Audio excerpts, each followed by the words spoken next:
Yo, yo, yo, yo, yo, what's going on? It's the NRW, where nerds rule the world. It's your boy, Kuya P, aka Patrick Michael Strange, and I'm excited and delighted to be talking with the writer and director of Yakuza Princess, Vicente Amorim. He just did amazing work with this film. I think he's probably going to be one of my new favorite directors. I really enjoyed the visuals. The story really captivated me. So I'm super excited to learn more. So let's just go ahead. Let's bring him in. I'm not going to make y'all wait any longer. We're going to have a fun conversation. I really appreciate him giving his time. There he is on the screen. Please welcome Vicente Amorim. I'm shooting up air horns right now. You can't hear it right now, Vicente, but I put it in post. I'm celebrating this interview. Thank you for your time, sir. Thank you. Thank you for having me. It's going to be a lot of fun.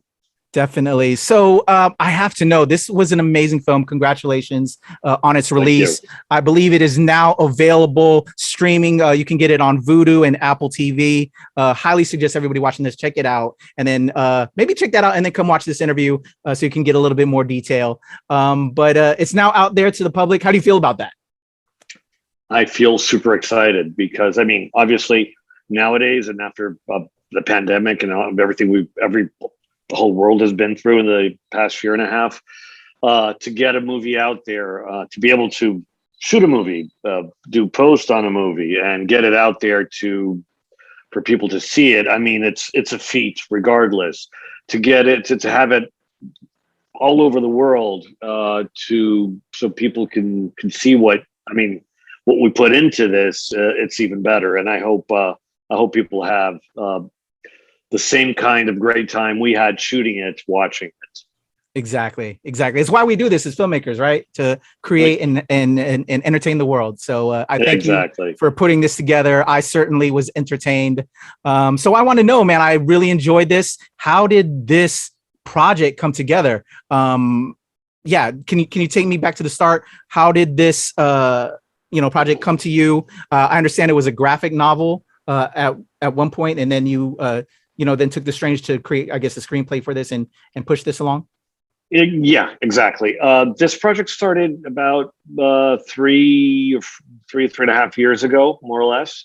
I'd finished recently another movie, a slasher called Motorrad, which is also available to stream in the US and all over the world, with Schelling, Tuboldini Schelling, who is the producer of both Motorrad and Yakuza Princess. And on Motorrad, the characters were created or co-created by Danilo Beirut, who is the author of the graphic novel Samurai Shiro, upon which Yakuza Princess is based. But it's actually more complicated than that. Schelling called me and she said, "Well, I'd love to have dinner with you because I want to pitch you a new project because we've done so well with Motorrad. Everybody loves it. It was in Toronto. It was quite a feet." And she said, "We should team up again. And I've got a new project." I said, "Yeah, sure." And I went to meet her, and she brought Danilo Beirut along. Danilo, who wrote Samurai Shiro, is one of Brazil's greatest graphic novel authors, and he does a lot of work for Marvel and DC, including Ghost Rider and a bunch of other really cool stuff. And he has a lot of his own sort of auteur work that he publishes here and all over the world too. And they pitched me the idea, or rather the synopsis of what was Samurai Shiro. And I said, "Well, this is really cool. So let me read the graphic novel and we'll make this into a movie. Let's get to work." And they said, "Well, actually, there isn't a graphic novel yet." So the process of writing the graphic novel and the script for the movie started at the same time. It's obviously the same story. Obviously, the graphic novel was ready much before the movie was ready. And once it was ready, we used a lot of its style in the way we shot Yakuza Princess. But it was a really interesting process because it wasn't just adapting pre-existing bit of material to the screen. It was working together with the author to help him help me write a script while I was also pitching in a little bit on what the graphic novel would be like. They are very, I mean, story-wise, the plot is more or less the same. There are a couple of differences. There is a very important difference on especially the weight that the characters have, and that is why the movie is called Yakuza Princess and not Shiro. That said, it is basically the same story, the same universe, the same cool ideas that spring out of Danilo's crazy head. Wow, that is so interesting. That's a interesting collaborative effort to put this film together. It was amazing because it's like at one point it's like what you're used to is like talking to the author and going, well, you know what, I'm going to adapt this and this way because this is not going to work so cinematically, or I need whatever. And it was a little bit of that, of course, but also the other way around. It's like, why don't you make this more like this? Why don't we have, you know, this character maybe when Takeshi comes from Japan, he should arrive like this and this and that. I'm gonna try to keep stay away from the spoilers. But anyhow, no worries. That's amazing. So now, like, I really need to check out that graphic novel now as well. I think I'm gonna put that on my to-do list.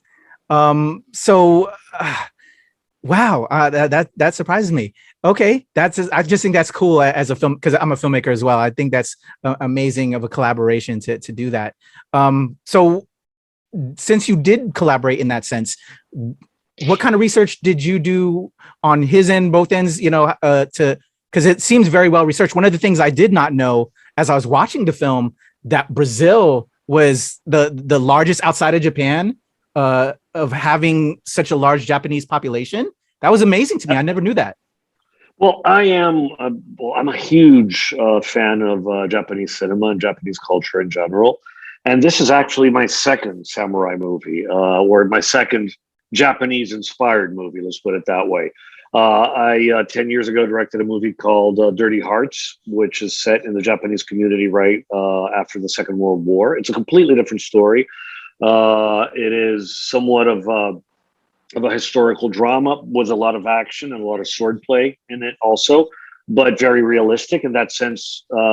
Not so much part of the same sort of pop universe that Yakuza Princess is in, but very much within the same culture, of course. So, I mean, I had done my homework 10 years ago, or actually much longer than that. The Yamato Damashi, which is the Japanese spirit, the Bushido, the code of honor of the samurai, all that is something that I love, and I've been studying, and I've been watching every samurai movie I could get my hands on forever, since VHS and before that. And so the Japanese culture is something very, very dear to me. I don't speak enough Japanese, but I know a little bit. I've been in Japan a couple of times. And so the part about Japanese culture is something that's always been like part of who I am and one of my greatest interests. And the Japanese culture in Brazil is something which is, I mean, it's like you said, it's a huge community. It's the biggest Japanese community outside of Japan in the world. It's been that way for decades, and most people don't know about it. Even in Brazil, lots of people don't realize that. It's in São Paulo. São Paulo is the second largest Japanese city in the world after Tokyo. It's amazing, and with it come all obviously the great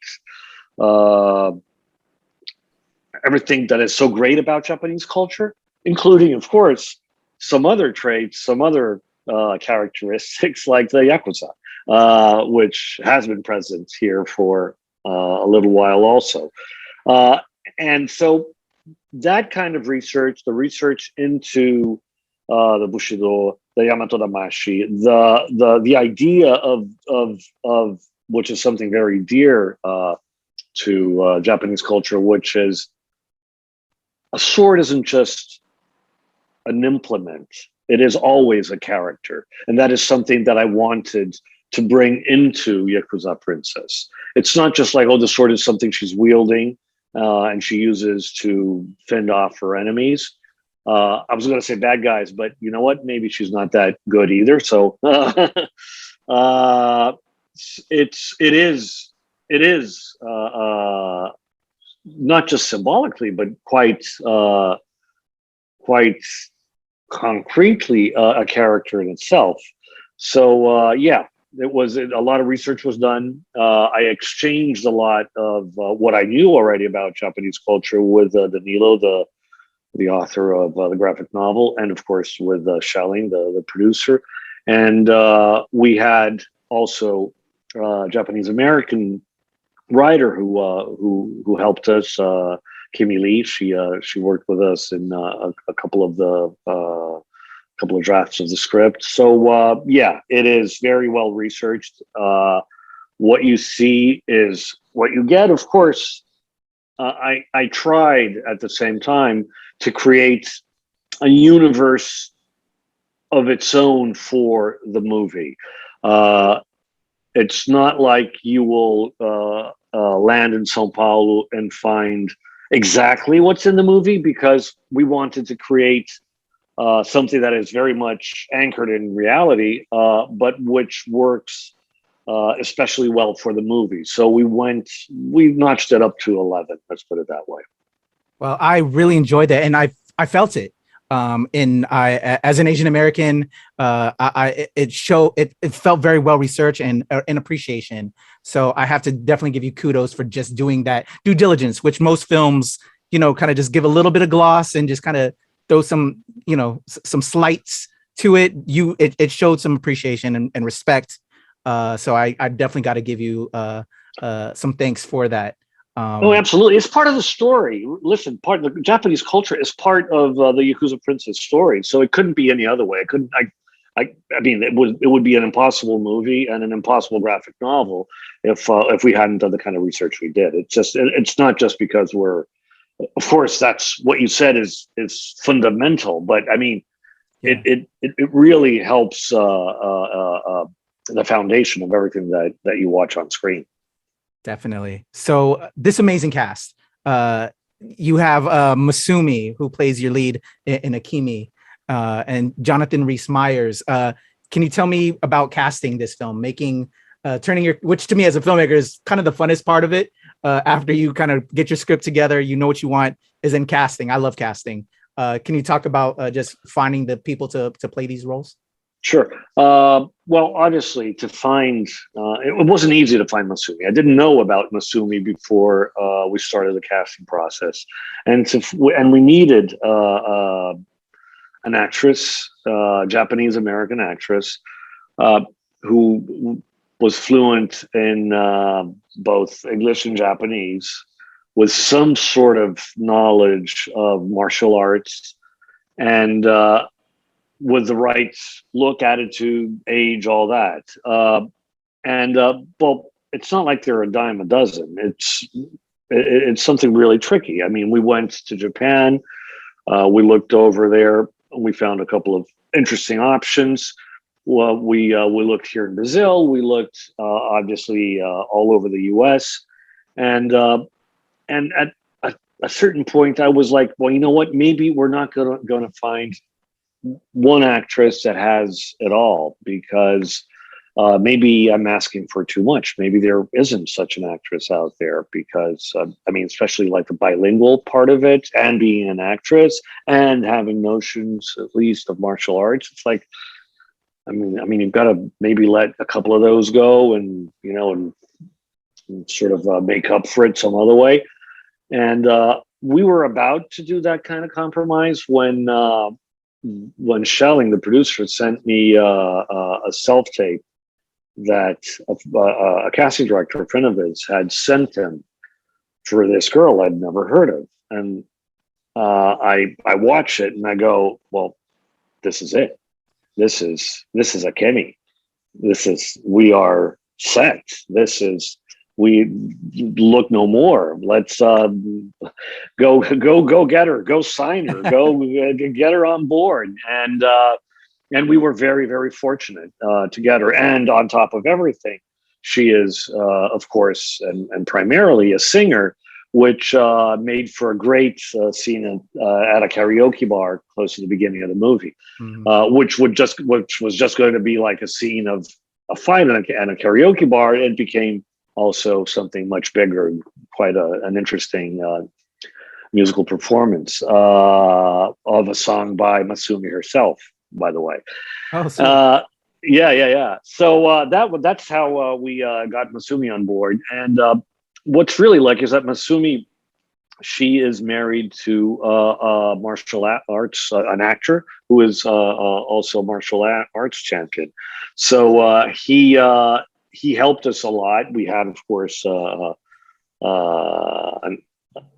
stunt coordinator and a fight coordinator, but he was very important in her training and the understanding of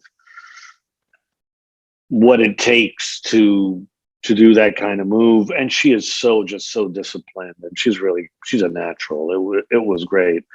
I mean, of course, Kenny, who's her husband, Kenny Liu, who's in the movie also. He plays the taxi driver that with whom Akemi has a very interesting fight close to the end of the movie. That's her husband, exactly. Oh, wow. Yeah. He I mean, he was great, but it's really, I mean, and I'm very grateful to him, as I am to Ricardo Rizzo, the fight coordinator, and everybody else who was on board with us. But it's really, if she wasn't so dedicated, and if she didn't really have it in her, I mean, I'd say that probably 90% of the time it is her on screen. There are very little moments, very few moments where we use the double, and usually it's more about like giving her a break for very wide shots, and not because she couldn't do a move, because she could do it all. She's a badass. She is.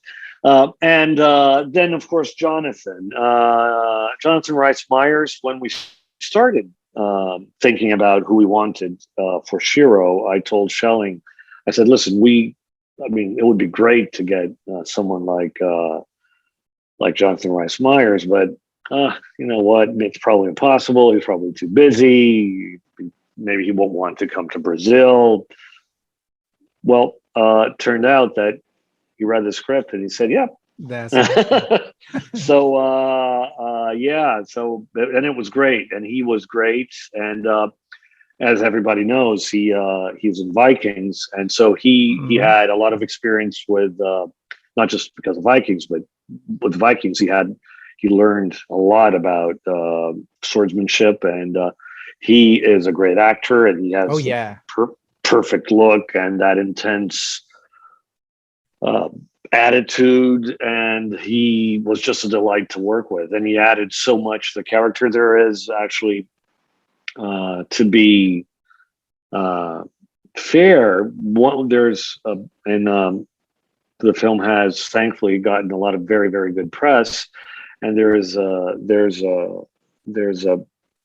line that his character says when Akemi talking about her grandfather. She says, "Well, he was just an old man, harmless."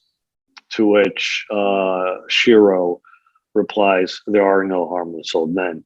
This was made up by this on the spot by Jonathan. And it's like, wow. You know, exactly. Oh, man. And that's just an example of the kind of engagement he had with the project. So it was great, and he was great with her. He was a total gentleman. It was a delight, really. And we have a few Japanese, not a few, a bunch of Japanese actors on board also. Some of which, like Ejiro Ozaki, and especially oh my god, Takeshi, who was played by Tsuyoshi Hara. who are two of my favorite Japanese actors of all time. Tsuyoshi Hara, as you guys know, played several Yakuzas and samurai in movies by Takeshi Kitano. I mean, if you guys haven't seen 13 Assassins, just stop everything. Oh yeah, and go see it now. And he is like the baddest badass of all time in that movie. And he was the lead in Dirty Hearts, which so I'd known him for 10 years, and it was great to be with him again and to collaborate with him again. And he just has that intense and ominous look. He is a great actor. He adds so much to the characters. He knows everything there is to know about swordsmanship, about the katana, everything. And Ejiro Ozaki, who plays the closest we have to everybody's kind of bad in this movie, but Ejiro Ozaki, maybe he is worse. He is like the baddest of them all. Yeah. He's really, really bad. He played against Tsuyoshi Hara in Letters from Iwo Jima. And there's a beautiful scene that they do together where he leaves Tsuyoshi Hara behind to commit suicide when they realize that the island is going to be taken over by the Americans. Anyhow, so we were very fortunate to have them available for this movie, and we used also like the old men and women at the mysterious Japanese village that they have. Were part of one of the many mysteries of the story is unveiled, and I'm not going to say what I'm not going to tell. Were played by Japanese Brazilian non-actors, actually, by people from the Japanese community that we worked with that have been here for years. Some of them were born in Brazil, others were not, and it was great because. Obviously these are all people who do acting in their spare time, and to be able to give them the opportunity to do some like real professional acting in a movie like this is something that just, they were so happy. I was so happy to be able to have them. And, they added so much to the movie. They add really a layer of realism that without them, that those scenes wouldn't have. Oh yeah, tremendous cast. I felt I was in this world. So brilliant casting there. I again felt I was in there in Brazil, and just I was amazed. Great job. So making the film, what was the filmmaker coming out of me? What was the most important shot that you really wanted to have right while putting this together? What sat in your mind, like as we were going through the scripts, was your most important scene or shot that you just, I had to have this. This is it. This is why I wanted to do this movie. That is such an unfair question. It's like having to pick your favorite child. I know. The one that made you sweat. The one that made you sweat. Like, oh no. Here, you're not going to believe this, but the shot that was in my mind from day one. From day one of prep, from day one of screenwriting, probably was the last shot of the movie, which is a very simple shot, really, of Akemi with the Muramasa, with the sword. But I just had that image in my mind. I had it for ever since we started talking about the movie with Danilo. And in a way, what it was, it really helped me visually build everything that happens, especially the last last fight scene, which is the last scene really in the movie, because it was like, how do I get to that shot? How do I make that shot happen? And it's a low angle shot of. This is no spoiler, don't worry. It's a low angle shot of Masumi holding the sword. It's as simple as that. But it was really sort of like the carrot in front of the donkey that kept me going and helped me build, especially the last 10 minutes of the movie or so. It's like, how do I get to that shot? Got you. What would you? That is talking about an individual shot, not a scene, of course. Okay, so then what would you yeah. scene? What would be your favorite scene? Oh, probably the shootout in the cemetery. That was like the tour de force that we always knew it was going to be a tour de force. And I haven't told this to anybody, so this is going to be a first on your show. Yeah, it was supposed to be day, and yeah, and when we got to the location, myself and the DP Gustavo, who's been my DP for ages, we just looked at that very eerie field beside that abandoned train station, and we said, this can't be day. It's ridiculous. We have to shoot this at night. This is going to be so scary, so eerie, and so much more intense at night. Yeah. So we decided to change it to night. And of course we were shooting during the winter in Brazil, and what people don't realize is that it can get pretty cold, especially up in the hills in São Paulo during the winter. It's not obviously like whatever Maine or something, but it can get really cold. So, and it was freezing cold. Most of the time, the fog is real. It wasn't. It was not post, or it's not like a smoke machine or anything. We did have a smoke machine there for like close-ups when the fog was sort of like drifting away. But if the fog is real, and it was raining, and it was like, I don't know, like probably like 40 degrees Fahrenheit. It was like it was bitterly cold, and it was really. I mean, I really have to thank the actors because they were. I mean, we were all like, obviously, we had raincoats and sweaters and whatnot, but they were in costume, so they're real badasses. And it took a lot of rehearsing. Any good fight scene takes a lot of rehearsing, and that's the trick about. That's why I was looking forward so much to the scene, because it combined a shootout with some really interesting sword fighting, and it's really the moment where Akemi lives up to who she really was always meant to be, and it's like, wow, all right. I knew it was a very important turning point for the character, and it would take a lot from her and from me and from the rest of the crew, of course, to get it right and to make it as epic as it had to be. And I think we might have succeeded. I believe so. And I have to say, that's a perfect segue to my last question.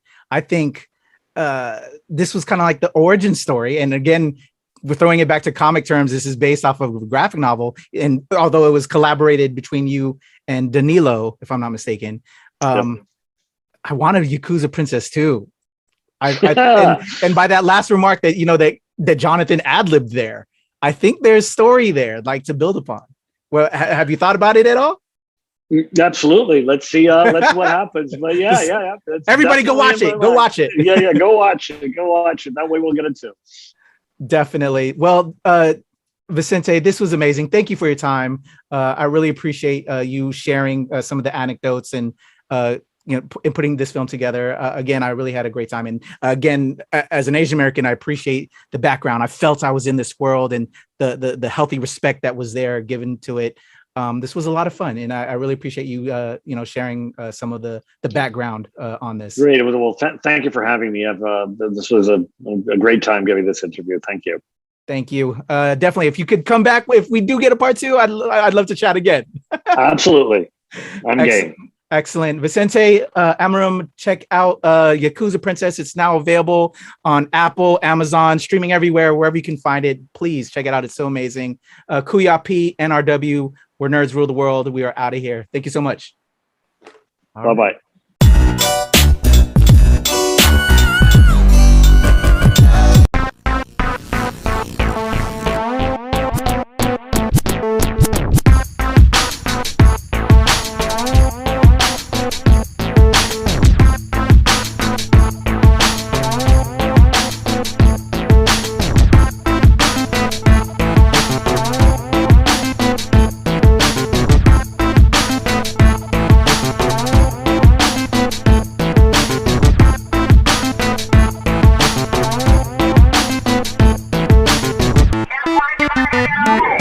Don't waste your time.